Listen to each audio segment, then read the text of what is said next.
heesahaasi hirgalay heestii ugu horreysay ee aad ku magacaaban tahay ama maskaxdaada ka soo maaxatay waa tuma horta waxaan soo saaray heeskan la yiraahdo hanaanka xasan aadan baa u dhiyay xasan aadan baa hameenkii heesaha hirgal ugu horreysay buu ku galayba wuuna ku guuleystay isaga hameenkii dhan la dhageysan lagu celcelinay داهو الشاروكا أما يلعبوا يوداي هو بعم بيتلاكي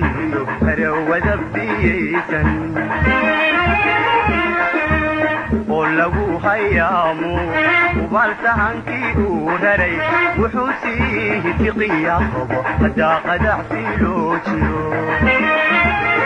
heestaasi hanaanka ee uu ku luuqeeyay fanaanka xasan aadan samatar sanadkii 1972 ayaa waxay noqotay heestii ugu horreysay ee uu xasan aadan samatar uga guuleystay barnaamijkii heesaha hirgalay intaasi ka bacdi maxaa kugu xigay oo aad soo saartay oo heesaha muddo kadib iska igu hirgalay kadibna xasan aadan samatar baan u dhiyay tiyaatar duuni ku qaaday exfiyaare isaga haddana kow galay wixii meesha laga qaaday habeenka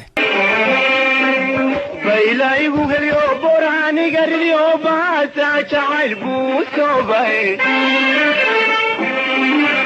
بايلايغو هليو بوراني غريو باسا جعل بوسوباي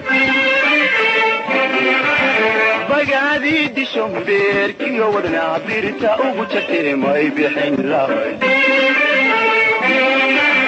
بغادي دي شومبيركي ودنا بيرتا اوغو تشتري ماي بحين لاي محمد عمر waxaa tahay abwaan ku xeel dheer arrimaha jacaylka iyo waxyaabaha ka dhasha mar baad isweydiinaysaa oo waxaad leedahay moog iyo jacayl waa maxay haddana adigiiba isaga jawaabo waxaad tidhi waa macaan marna waa qaraar hadba waa siduu kuu soo maro nooga faahfaahay bal sida aad ku ogaatay qaraar iyo macaan miduu yahay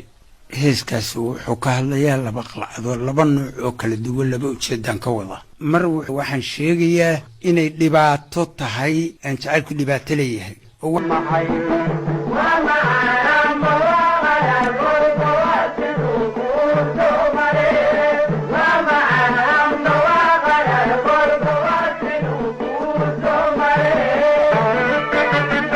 وأما قاع عذر لسه